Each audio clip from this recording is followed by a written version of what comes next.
আমি হলাম নিউজিল্যান্ডের বর্তমান ক্যাপ্টেন টম লাথাম। কি ভাই, কারে লাথতাম? Tom Latham. আপনারা লাথতাম। তো ফ্রেন্ডস, আপনারা যেমনটা দেখতে পাচ্ছেন আমাকে লাইভের ভিউজে কিন্তু অনেক রিচ পাচ্ছি আমরা। লাইক এবং ফলো করে আমার শেয়ার করে দেবেন।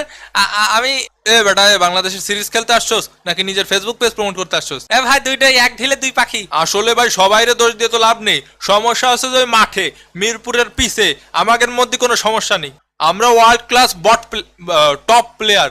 বাইরের দুনিয়া সকল মাঠে মায়ের একটা বুতা করে ফেলাই দিই। যত সমস্যায় বাংলাদেশে ঢুকলি হয়। একদম মনের কথা বলেছিস ভাই। কি যে বলবো ভাই, মিরপুরের পিছে খালি কাহিনী আর কাহিনী। এমন একটা ভাব দেখাইতেছো তোমরা যেন হোম অ্যাডভান্টেজ নাও না। নিউজিল্যান্ডে খেলতে গেলে তো এমনি দুইটা সোয়েটার পরে খেলতে হয়। এরপর তোমাকে পিসের পেস আর বাউন্সে আমাকে হেলমেটই তো সীমানার ওই পারে চলে যায়। তখন কই থাকো তোমরা? আর মারলাম লো স্কোরিং পিস করা হয়েছে। তো লো স্কোরিং পিস কি গেলে আমগো লাগে করা হয়েছে, তোমরা সুবিধা পাও না? হ্যাঁ, ভারত থেকে তো দুই আতালরে নিয়ে আসছেন। ও দূর, ওগুলা তো নিউজিল্যান্ডের প্লেয়ার। আজাজ প্যাটেল আর রবীন্দ্র জাদেজা।